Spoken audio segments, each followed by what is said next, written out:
The Black Cat, written by Edgar Allan Poe in the year 1843.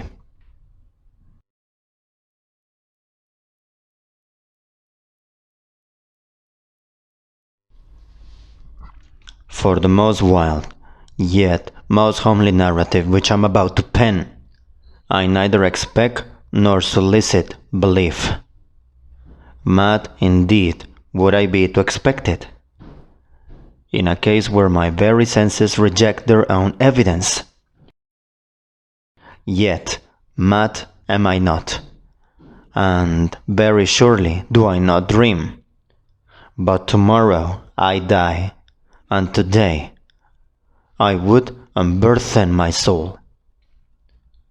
My immediate purpose is to place before the world, plainly, succinctly, and without comment, a series of mere household events. In their consequences, these events have terrified, have tortured, have destroyed me. Yet I will not attempt to expound them. To me, they have presented little but horror. To many, they will seem less terrible than barroques. Hereafter, perhaps, some intellect may be found which will reduce my phantasm to the commonplace.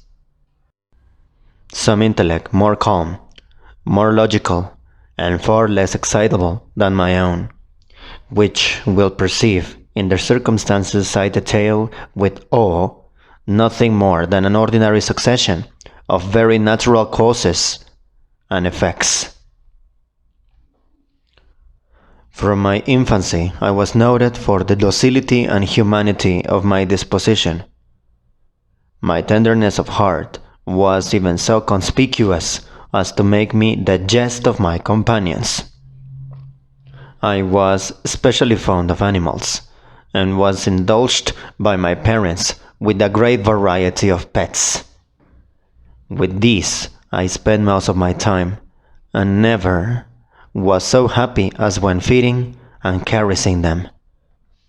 The peculiarity of character grew with my growth, and in my manhood I derived from it one of my principal sources of pleasure. To those who have cherished an affection for a faithful and sagacious dog, I need hardly be at the trouble of explaining the nature or the intensity of the gratification thus derivable. There is something in the unselfish and self-sacrificing love of a brute which goes directly to the heart of him who has had frequent occasion to test the paltry friendship and gossamer fidelity of mere man. I married early, and was happy to find in my wife a disposition not uncongenial with my own. Observing my partiality for domestic pets, she lost no opportunity of procuring those of the most agreeable kind. We had birds, goldfish, a fine dog, rabbits, a small monkey, and a cat. This latter was a remarkable large and beautiful animal, entirely black and sagacious to an astonishing degree. In speaking of his intelligence, my wife, who at heart was not little tinctured with superstition, made frequent allusion to the ancient popular notion which regarded all black cats as witches in disguise.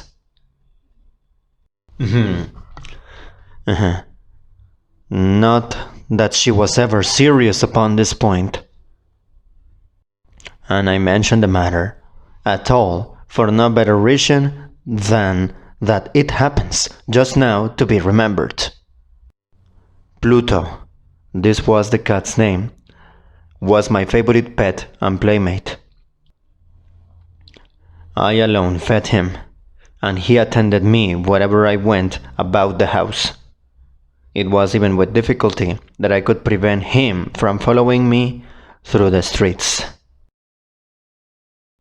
Our friendship lasted, in this manner, for several years, during which my general temperament and character, through the instrumentality of the fine intemperance, had, I blush to confess it, experienced a radical alteration for the worse. I grew day by day more moody, more irritable, more regardless of the feelings of others. I suffer myself to use intemperate language to my wife. At length, I even offer her personal violence. My pets, of course, were made to feel the change in my disposition. I not only neglected but ill-used them. For Pluto, however, I still retained sufficient regard to restrain me from maltreating him, as I made no scruple of maltreating the rabbits, the monkey, or even the dog, when by accident or through affection they came in my way. But my disease grew upon me, for what disease is like alcohol? And at length even Pluto, who was now becoming old, and consequently somewhat peevish, even Pluto began to experience the effects of my ill temper. One night, returning home, much intoxicated from one of my haunts about town, I fancied that the cat avoided my presence. I seized him, when, in his fright at my violence, he inflicted a slight wound upon my hand with his teeth. The fury of a demon instantly possessed me. I knew myself no longer. My original soul seemed at once to take its flight from my body, and a more than fiendish malevolence, gin nurture, thrilled every fiber of my frame. I took from my waistcoat pocket a penknife, opened it, grasped the poor beast by the throat, and deliberately cut one of its eyes from the socket.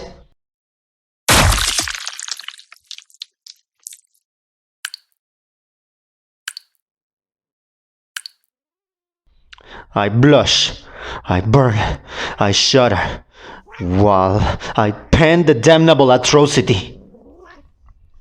When reason returned with me the morning, when I had slept off the fumes of the night's debauch, I experienced a sentiment half of horror, half of remorse, for the crime of which I had been guilty. But it was at best a feeble, unequivocal feeling, and the soul remained untouched. I again plunged into excess, and soon drowned in wine all memory of the deed. In the meantime, the cat slowly recovered. The socket of the lost eye presented, it is true, a frightful appearance, but he no longer appeared to suffer any pain. He went about the house as usual, but, as might be expected, fled in extreme terror at my approach.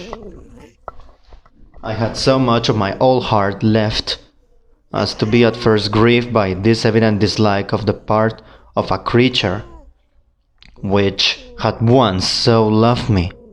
But these feelings soon gave place to irritation, and then came, as if to my final and irrevocable overthrow, the spirit of perverseness. Of this, spirit philosophy takes no account.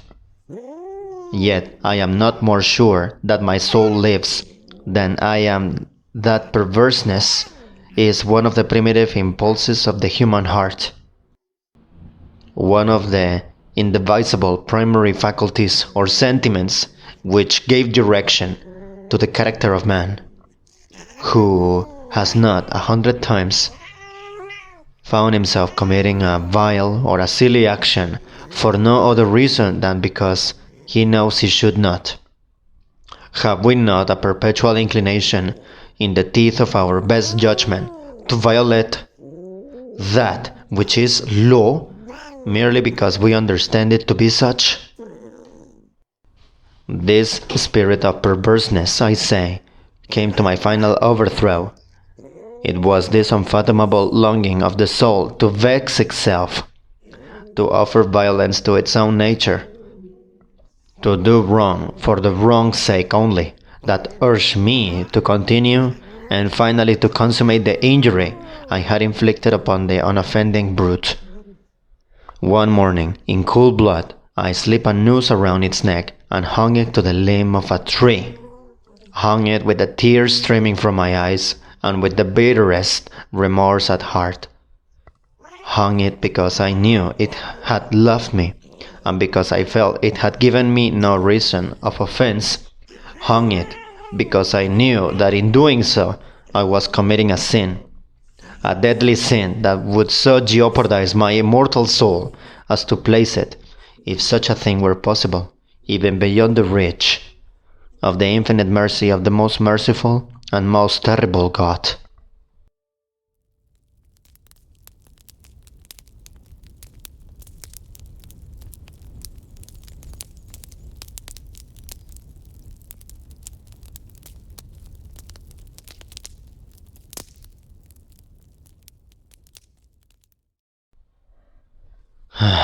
On the night of the day on which this cruel deed was done, I was aroused from sleep by the cry of fire. The curtains of my bed were in flames. The whole house was blazing. It was with great difficulty that my wife, a servant, and myself made our escape from the conflagration.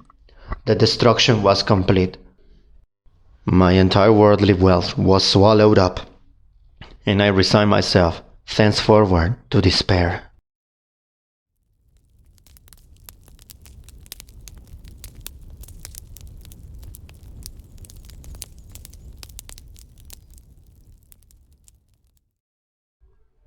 I am above the weakness of seeking to establish a sequence of cause and effect between the disaster and the atrocity, but I am detailing a chain of facts, and wish not leave even a possible link imperfect. On the day succeeding the fire, I visited the ruins. The walls, with one exception, had fallen in. This exception was found in a compartment wall, not very thick, which stood about the middle of the house, and against which had rested the head of my bed. The plastering had here in great measure resisted the action of the fire, a fact which I attributed to its having been recently spread. About this wall a dense crowd were collected, and many persons seemed to be examining a particular portion of it with very minute and eager attention. The words strange, singular, and other similar expressions excited my curiosity. I approached and saw, as if graven in bas relief upon the white surface, the figure of a gigantic cat. The impression was given with accuracy truly marvelous. There was a rope about the animal's neck. When I first beheld this apparition, for I could scarcely regard it as less, my wonder and my terror were extreme. But at length reflection came to my aid. The cat, I remember, had been hung in a garden adjacent to the house. Upon the alarm fire, this garden had been immediately filled by the crowd, by some of whom the animal must have been cut from the tree and thrown through an open window into my chamber. This had probably been done with the view of arousing me from sleep.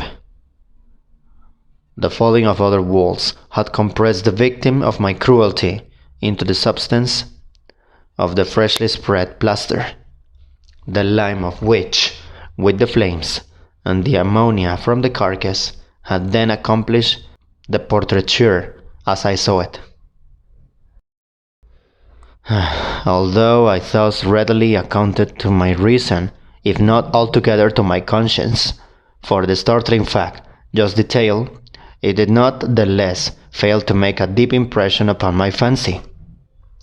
For months I could not rid myself of the phantasm of the cat, and during this period there came back into my spirit a half sentiment that seemed, but was not, remorse.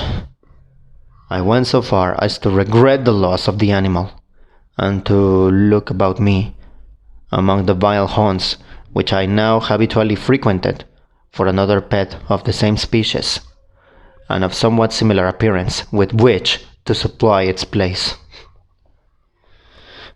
One night, as I sat, half stupefied, in a den of more than infamy, my attention was suddenly drawn to some black object, reposing upon the head of one of the immense hogsheads of gin or of rum, which constituted the chief furniture of the apartment. I had been looking steadily at the top of this hogshead for some minutes, and what now caused me surprise was the fact that I had not sooner perceived the object thereupon.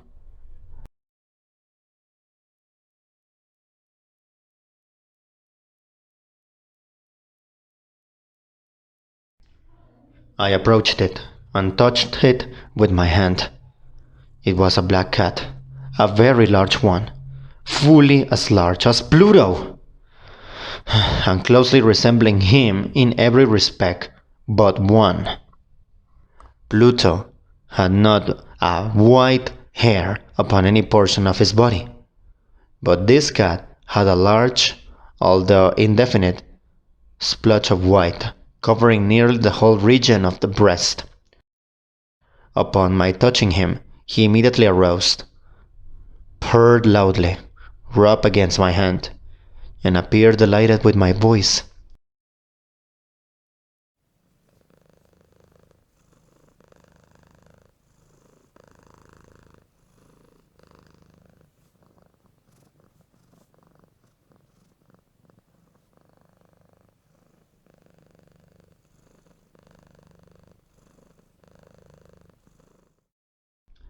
This, then, was the very creature of which I was in search. I at once offered to purchase it of the landlord, but this person made no claim to it, knew nothing of it, had never seen it before. I continued my caresses, and when I prepared to go home, the animal evinced a disposition to accompany me. I permitted it to do so, occasionally stooping and patting it as I proceeded. When I reached the house, it domesticated itself at once and became immediately a great favorite with my wife. For my own part, I soon found a dislike to it arising within me. This was just the reverse of what I had anticipated, but I know not how or what it was. Its evident fondness for myself rather disgusted and annoyed. By slow degrees, these feelings of disgust and annoyance rose into the bitterness of hatred. I avoided the creature. A certain sense of shame and the remembrance of my former deed of cruelty prevented me from physically abusing it. It did not for some weeks strike or otherwise violently ill-use it, but gradually, very gradually, I came to look upon it with unutterable loathing, and to flee silently from its odious presence, as from the breath of a pestilence. What added, no doubt, to my hatred of the beast was the discovery on the morning after I brought it home that, like Pluto, it also had been deprived of one of its eyes. This circumstance, however, only endeared it to my wife, who, as I have already said, possessed in a high degree the humanity of feeling which had once been my distinguishing trait, and the source of many of my simplest and purest pleasures. With my aversion to this cat, however, its partiality for myself seemed to increase. It followed my footsteps with a pertinacity which it would be difficult to make the reader comprehend. Whenever I sat, it would crouch beneath my chair or spring upon my knees, covering me with its loathsome caresses. If I arose to walk, it would get between my feet and thus nearly throw me down. or fastening its long and sharp claws in my dress, clamber, in this manner, to my breast. At such times, although I longed to destroy it with a blow, I was yet withheld from so doing, partly by a memory of my former crime, but chiefly, let me confess it at once, by absolute dread of the beast. This dread was not exactly a dread of physical evil, and yet I should be at a loss how otherwise to define it. I am almost ashamed to own, yes, even in this felon cell, I am almost ashamed to own that the terror and horror with which the animal inspired me had been heightened by one of the merest chimeras it would be impossible to conceive. My wife had called my attention more than once to the character of the mark of white hair, of which I have spoken, and which constituted the sole visible difference between the strange beast and the one I had destroyed. The reader will remember that this mark, although large, had been originally very indefinite, but by slow degrees nearly imperceptible, and which for a long time my reason struggled to reject as fanciful, it had at length assumed a rigorous distinctness of outline. It was now the representation of an object that I shuddered to name. And for this, above all, I loathed and dreaded, and would have rid myself of the monster I had dared. It was now, I say, the image of a hideous, a ghastly thing, of the gallows, a mournful and terrible engine of horror and of crime, of agony and death. And now was I indeed wretched, beyond the wretchedness of mere humanity, and a brute beast, whose fellow I had contemptuously destroyed, a brute beast to work out for me, a man fashioned in the image of the high God, so much of insufferable woe. Alas! Neither by day nor by night knew I the blessing of rest any more. During the former, the creature left me no moment alone, and in the latter I started hourly from dreams of unutterable fear to find the whole breadth of the thing upon my face, and its vast weight, an incarnate nightmare that I had no power to shake off, incumbent eternally upon my heart. Beneath the pressure of torments such as these, the feeble remnant of the good within me succumbed. Evil thoughts became my sole intimates, and the darkest and most evil of thoughts, the moodiness of my usual temper, increased to hatred of all things and of all mankind, while from the sudden, frequent, and ungovernable outburst of a fury to which I now blindly abandoned myself, my uncomplaining wife, alas, was the most usual and the most patient of sufferers. One day she accompanied me upon some household errand into the cellar of the old building which our poverty compelled us to inhabit. The gout followed me down the steep stairs, and nearly throwing me headlong, exasperated me to madness. Uplifting an axe, and forgetting in my wrath the childish dread which had hitherto stayed my hand, I aimed a blow at the animal which, of course, would have proved instantly fatal had it descended as I wished.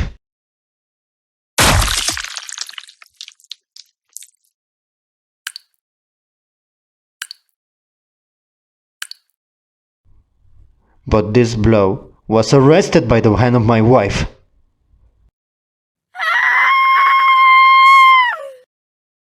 Goaded by the interference into a rage more than demoniacal, I withdrew my arm from her grasp and buried the axe in her brain.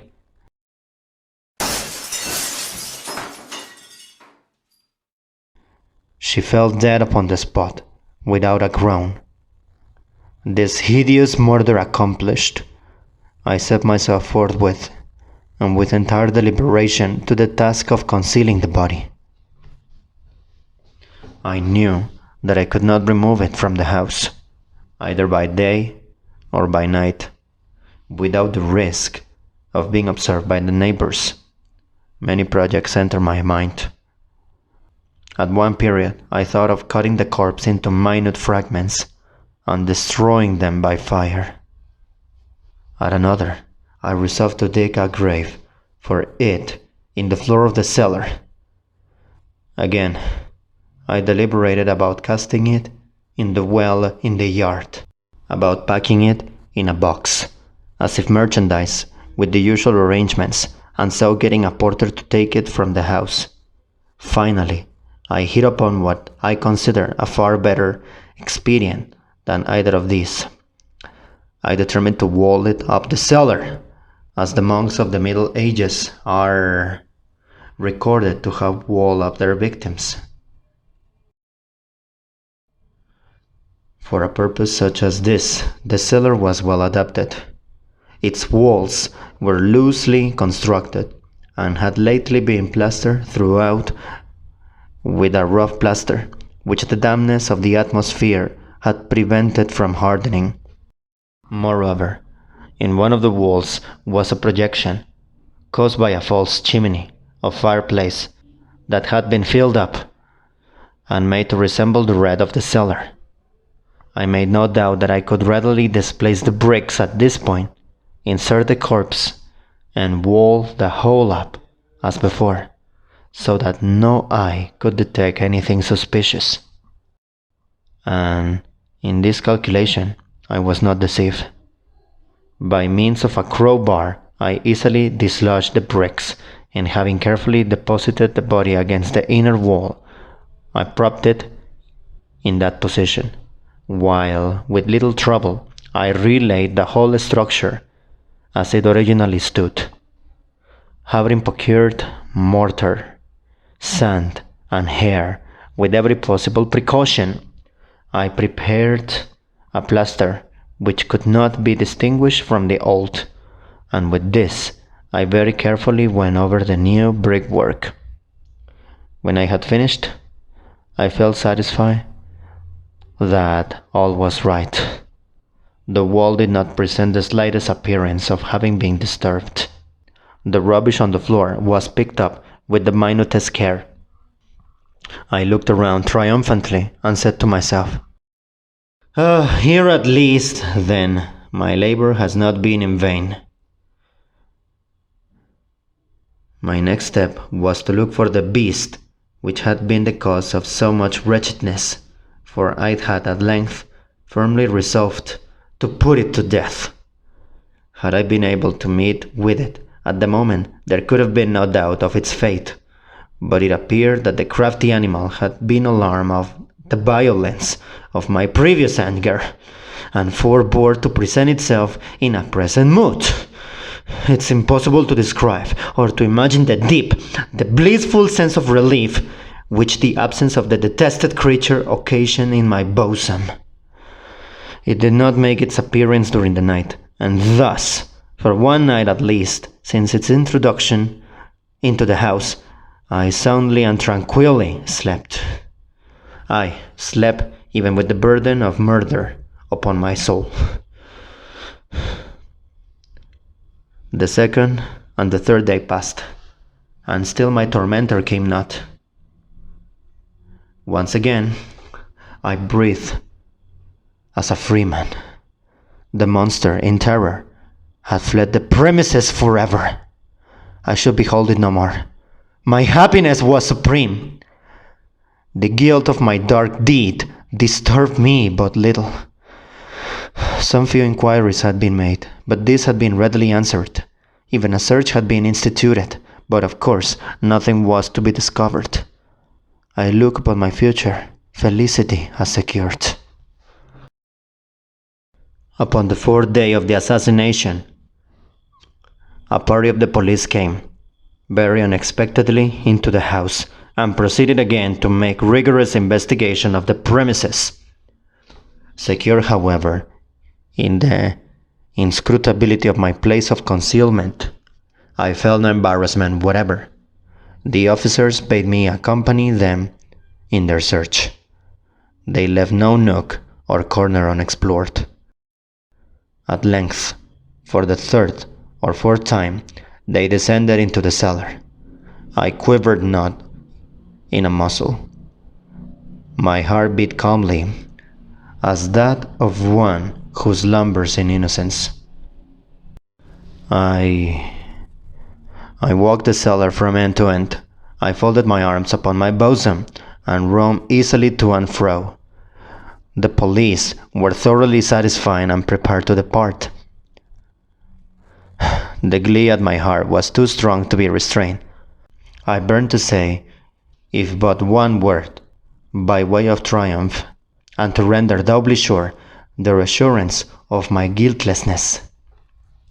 "Gentlemen," I said at last, as the party ascended the steps, "I delight to have allayed your suspicions. I wish you all health, and a little more courtesy. By the by, gentlemen, this is a very well-constructed house."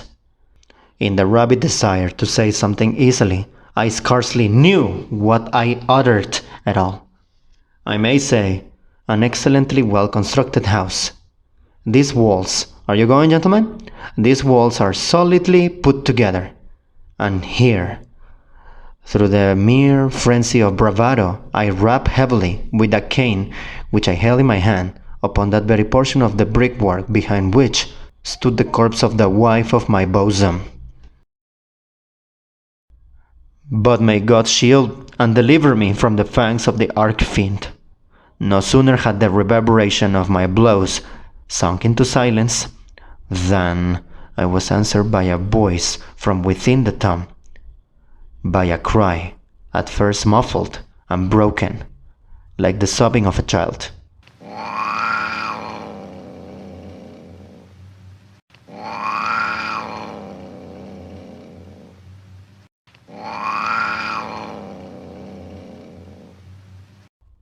And then quickly swelling into one long, loud, and continuous scream, utterly anomalous and inhuman. A howl, a wailing shriek, half of horror and half of triumph, such as might have arisen only out of hell, conjointly from the throats of the damned in their agony and of the demons that exult in the damnation. Of my own thoughts, it is folly to speak. Swooning, I staggered to the opposite wall. For one instant, the party upon the stairs remained motionless, through extremity of terror and of awe. In the next, a dozen stout arms were toiling up the wall. It fell bodily.